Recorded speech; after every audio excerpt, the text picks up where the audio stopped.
रामानुजन गणित के महान विद्वान थे। वह तीसरी कक्षा में थे। एक दिन अध्यापक कक्षा में गणित पढ़ा रहे थे। जब किसी संख्या को उसी संख्या से भाग करते हैं तो वह 1 के बराबर हो जाती है। सभी विद्यार्थी समझ रहे थे, लेकिन रामानुजन को दुविधा महसूस हो रही थी। उन्होंने अध्यापक से पूछा, जब हम 0 को 0 से भाग करेंगे तो वह भी 1 के बराबर हो जाती है। सभी विद्यार्थी समझ रहे थे, लेकिन रामानुजन को दुविधा महसूस हो रही थी। उन्होंने अध्यापक से पूछा, जब हम 0 को 0 से भाग करेंगे तो वह भी 1 के बराबर ही होगा? इस प्रश्न का उत्तर अध्यापक के पास नहीं था। यही बच्चा बड़ा होकर गणित का महान विद्वान बना।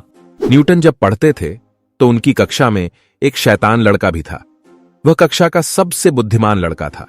पढ़ाई में वह हमेशा टॉप करता था। एक दिन न्यूटन का उस लड़के से झगड़ा हो गया। न्यूटन ने उसे हरा दिया। सभी ने न्यूटन की तारीफ की, लेकिन न्यूटन ने मन में सोचा, अगर मैं इस लड़के को पढ़ाई में भी पछाड़ दूं तभी मेरी सच्ची जीत होगी। उस दिन के बाद न्यूटन जीजान से पढ़ाई में लग गए, और जब परीक्षा का परिणाम आया तो न्यूटन के उस लड़के से भी ज्यादा नंबर आए थे। महान वैज्ञानिक एडिसन को काम में जुटे रहने की आदत सी पड़ गई थी।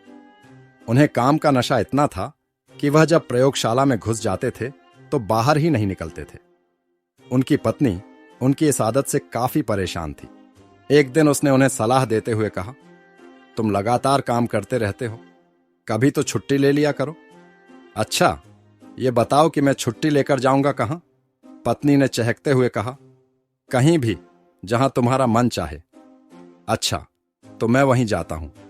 इतना कहकर वह फिर प्रयोगशाला में घुस गए। उनकी पत्नी हक्की बक्की रह गई।